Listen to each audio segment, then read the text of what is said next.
Alrighty then, liebe Leute, und damit herzlich willkommen zu einer neuen Folge Shakes and Fidget mit mir und Basti auf EU4. Gucken wir uns mal wieder die Players to Watch an. Beim letzten Mal war der legendäre Dungeon vorbei. Jetzt sind wir kurz vor dem Elevator. Das war auch übrigens kurz vor dem Serverstart EU5. Der läuft ja jetzt, ne? Also der ist jetzt 20 Tage alt. Die ersten XP-Level wurden abgeholt. Also 20 Spieltage, also 21 Tage alt. Jetzt wollen wir mal gucken, wie sich das hier so entwickelt hat. Zu meinem Charme muss ich gar nicht mehr viel sagen, das wird ja nicht mehr so krass gespielt, aber ich spiele ihn dann doch noch bei der Undead Army und da habe ich auch vor dem Elevator ein bisschen natürlich was zu reißen. Und ja, zum Elevator kommt auch noch ein Video, ich hoffe ich schaff's, 16 Uhr. Da sind ein paar coole Infos dabei, wie ich finde, also solltet ihr euch definitiv auch nochmal angucken. Und ich würde sagen, wir gucken jetzt da rein, wo wir beim letzten Mal auch waren, nämlich in der Ehrenhalle. Momentchen, dann gehen wir natürlich mal hoch. Okay. Ich könnte jetzt hier auch einen Cut machen, aber ich glaube, wir bleiben einfach live. So.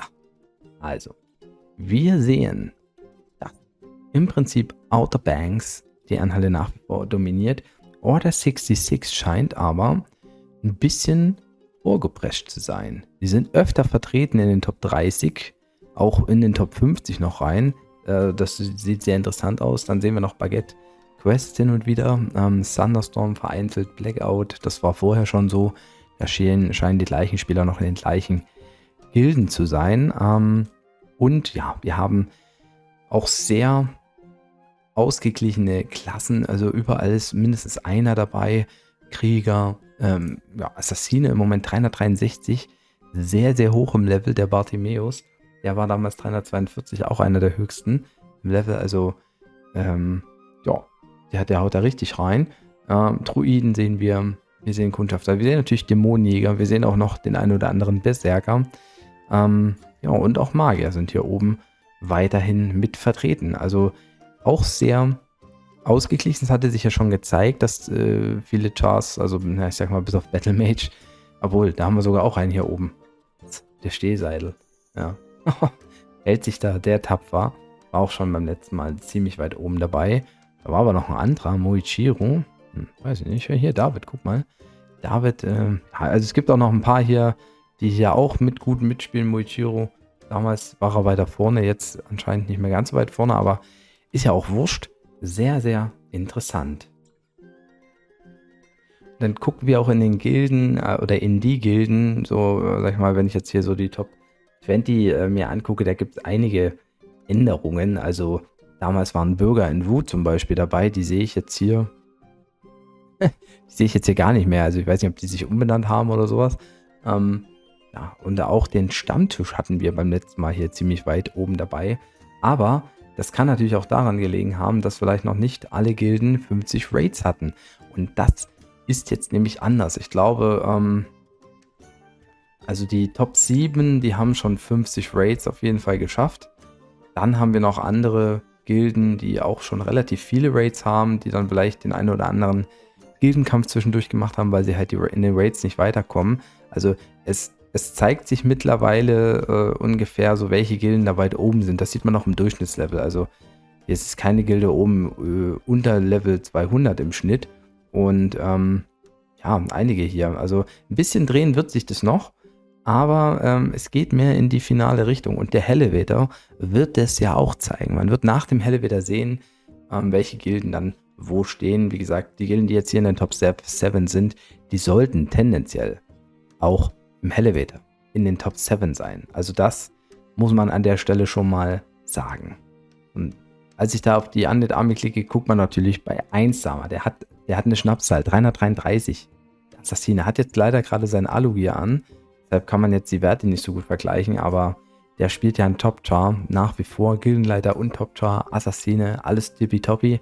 Wir sehen auch schöne Steinchen hier drin.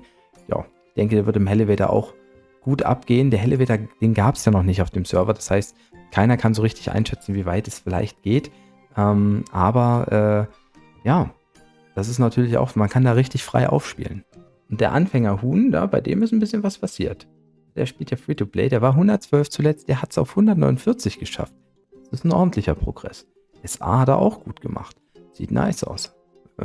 Stein weiterhin in der richtigen Waffe, den hat er mitgenommen beim letzten Mal vom Legi Dungeon. Nee, oder? Kam der vom Legi Dungeon? Kam denn der schon wieder her? Weiß es gar nicht mehr. Ja, sieht solide aus. Also, es geht steil. Spielt auch nach wie vor bei den Kampfkeksen. Die Kampfkekse freuen sich sicherlich, dass er da durchgezogen hat. Sehr nice. Jemand, der auch durchgezogen hat, Casey Ryback. Ja, 318 Jahre gewesen, jetzt 334. Also vom Level her sehr eng bei 1 da. Er ist halt Dämonenjäger.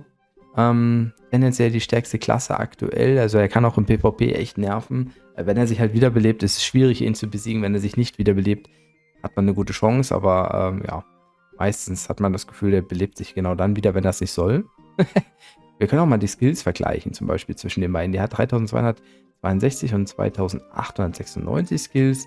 Ein Einsamer hat hier ein bisschen mehr und hier auch. Also von den Skills her ist Einsamer zum Beispiel ein bisschen vorne dran. Aber beide spielen in den Top 20 mit. Sind sehr, sehr starke Chars. Casey Ryback natürlich bei Outer Banks dabei.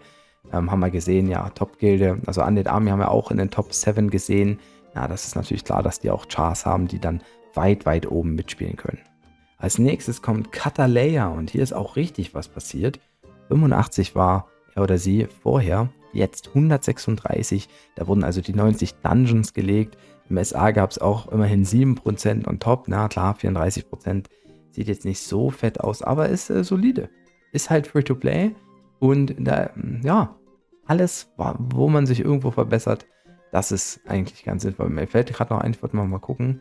Beim Arena-Manager sind sie auch grob gleich auf, die beiden. Also, ja, interessant. Also das ist echt ein interessanter Zweikampf hier. Aber auch Katalea, wie gesagt, Hut ab, alles voller Steine. Das war beim letzten Mal nicht der Fall, wo wir reingeguckt haben. Ja, also ich weiß nicht, seit wann der Arena-Manager da ist. Der scheint jetzt ja noch nicht ganz 2 Wochen oder so da zu sein. Vielleicht schafft man es dann irgendwann halt auch mal auf die 1000 Runen zu kommen, selbst ohne Skip. Dann kann man natürlich dann auch mal anfangen, XP-Runen oder sowas zu bekommen. Das ist für Free-to-Play-Spieler auch ganz sinnvoll. Ja, und schön, dass auch weiterhin bei The Creevers dabei ist. Wo steht denn The Creevers zum Beispiel? Creeve Blade TTV hat die Gilde 159er Durchschnittslevel, 45 Raids. Also das ist eine Gilde, die definitiv beim Elevator um einen legendären Stein mitspielt. Würde ich jetzt einfach mal so in den Raum werfen. Als nächstes kommt Chaos. Chaos war bei Kushnia, ist nach wie vor da von 142 auf 168 gepusht. Und ja, er hat auch seinen Char insgesamt deutlich verbessert. Den Stein mitgenommen, ausgeglichen geskillt. Ja, im Rangbereich ist er aktuell ein bisschen weiter hinten, hat aber im SA 8% on top, also Rang ist jetzt irrelevant, kann verschiedene Gründe haben. Wir sehen aber, dass er im Moment leider nur ein Medium Potion of Life hat. Da hofft man natürlich, dass er vielleicht zum Elevator auch den großen bekommt, weil mit dem Level kann man dann schon ein paar mehr Floors erledigen. Aber ja, schön. Auch, ja, schreibt leider noch nicht meine Werbung hier rein, vielleicht beim nächsten Mal. So, Gimli. Wie sieht es denn bei Gimli aus? Beim letzten Mal war Gimli sehr stark auf Ausdauer gepusht, aber da fehlten auch ein paar Steine. Das sieht jetzt ein bisschen anders aus. Hat sich mal komplett gedreht. Hat auch 20 Level gemacht. SA 2% on top bekommen. Ein sehr guter Char im Mittelfeld. Ja, die sind auch wichtig. Die bringen auch was. Auch schon die Runen mit dabei hier, definitiv. Sieht mir jetzt aus nach ja, fast den Starter-Runen, also vielleicht 2%, also wahrscheinlich knapp über 1000 Runen irgendwo, also noch nicht auf der nächsten Stufe. Heißt, dass er tendenziell wahrscheinlich auch nicht viel Pilz in den Arena-Manager steckt, aber ist auch gar nicht schlimm. Denn, ja, man kann auch dort über Free-to-Play, auch wenn ich überhaupt kein Freund davon bin, kann man da einiges erreichen. Dann schauen wir uns MacFit an. Ja, wir sehen natürlich bei MacFit, das war doch EU4. Auf EU4 hat's auch schon Elevator? Ja, ich sehe das jetzt, dass die Profilbild haben. Wir haben nämlich auf EU5 erst geschrieben, aber ich sehe ja Profilbilder auf, ja, von Outer Banks. Also das heißt, EU4 war wirklich ein Elevator-Server-Start. Ich habe erst so geschrieben, dass es EU4 war und irgendwie kam dann so Rückmeldung von wegen, es war nicht EU4. Aber es war EU4, daher auch der eine kleine legendäre Stein. Natürlich, das sind jetzt legendäre Steine von den legendären Dungeon, beziehungsweise und dann halt schön über Festungsevent wahrscheinlich reingequickt. Also MacFit übrigens von 333 auf 348. Der haut nach wie vor richtig rein. Top-Krieger hier auf dem Server mit.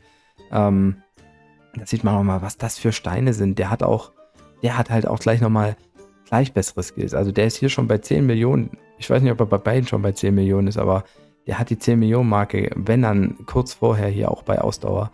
Also das heißt, die Skills werden nicht mehr teurer. Ist richtig, richtig, richtig, richtig stark. Muss man so sagen, ja. Nice. Und da kommen wir zu Neo. Neo mit seinem Projekt spielt immer noch. Krass, er zieht es immer noch durch.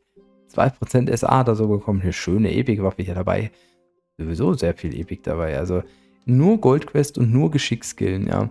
Also, es ist echt. Einmal Geschick braucht 53,7k Gold. Also, wie viel Gold machst du mit der Stadtwache derzeit mit dem Level? Ja, aber er hat halt locker er ist halt schon in der 10. Dungeon-Etage. Na, da hat er natürlich auch ein paar Level machen können. Zuletzt. Also, so, als nächstes kommen wir zu Nocto, der im Übrigen ein Spotify Tavern Shakes and Fidget Podcast hat. Podcast führt. Sorry, ey, mein Deutsch ist echt mies. Spielt nach wie vor bei der Man Group, auch ein sehr guter Char aus dem Mittelfeld, hat sich im Rang nach oben gekämpft, 3% SA auch gemacht. Auch schon die Runen auf einem etwas höheren Niveau dabei. Ja, die Skills sind auch nicht so schlecht, wenn man es jetzt mal mit den Top-Leuten vergleicht. Also ich denke, ein Char, der ein bisschen auch ambitionierter noch rangeht oder profitiert von Spielern, die nicht ganz so inaktiv sind. Weiß ich nicht. Aber es ist echt ein guter Char bei der Man Group. Die Man Group hat noch nicht ganz die 50 Raids, ist aber über dem Durchschnittslevel, also wirklich auch sehr wichtig für die Gilde. Mal sehen, ob das eine Gilde ist, die vielleicht die vielleicht im Elevator noch besser abschneiden kann als in der Hall of Fame oder bei den Raids. Ne? Das kann immer mal passieren, dass Gilden 2-3 Ränge besser sind, als sie in der Hall of Fame stehen. Also das wäre natürlich sehr geil, wenn das für die klappt, für die Man Group, aber ich kann es natürlich nicht genau sagen. So, Rico hatten wir dann nicht mehr dabei zuletzt. Oder hat sich gelöscht. Ne, doch, wir hatten Rico dabei. Bei Singularity. Hat der sich etwa gelöscht oder was ist da passiert? Ja, ich hoffe nicht, dass er einer der gebannten Spieler war. Ich weiß es nicht. Kommen wir zu Vadash Goblin. 250 war er zuletzt. 280. Da gingen auch ein paar Level. Übrigens hatte Nocto, das habe ich gar nicht erwähnt, von 249 auf 283 gepusht, sogar noch höher. Also richtig viele Level gemacht. Die beiden machen gefühlt auch einen kleinen Zweikampf aus, aber da muss man schon mal sagen, hat Nocto in terms of Skills echt die Nase vorn. Da ist er echt stärker unterwegs. Dafür hat aber Vadash Goblin viel mehr Pilze im Arena-Manager rein investiert, wie es aussieht, wenn man mal so auf die Runen guckt. Also auch ein sehr interessanter Kampf mit unterschiedlichen Voraussetzungen. Und Thunderstorm auf jeden Fall auch eine der Top-Gilden. Die müssen geschehen, dass sie sich wieder verteidigen im Elevator. Den 3. Platz. Und Xandalf kommt jetzt hier zum Schluss. Damals war er ohne Gilde. Ist jetzt bei der Man Group. Also da hat man ja schon überlegt, ob wir ihn irgendwie rausnehmen müssen. Aber er spielt weiterhin. Das ist auch schön. Battle Mage. Hat sogar auch SA gemacht. Zum letzten Mal 3% sind da. Ja, und da plötzlich Mikro weg. Ja, also Xandalf gut performt auf jeden Fall. Ja, auch bei der Man Group. Ein wichtiger Part, auch wenn er jetzt auch eher im Mittelfeld steht, aber insgesamt auch solide geskillt, solide ausgerüstet, macht das alles richtig, richtig lecker. Und ich frage mich, warum der Ton plötzlich weg war. Also kein Plan, ey. Mikrofon leuchtet. Der Fehler sitzt meistens vor dem Gerät, ne, sagt man. Übrigens hatte Xandalf aber 30% Mount, also ich weiß nicht, ob er wirklich Eco spielt, aber er hat auch Level 300 als Ziel. Und zwar noch dieses Jahr, 2023. Das ist ambitioniert. Und dann bleibt mir eigentlich gar nicht viel zu sagen als vielen Dank für die Aufmerksamkeit.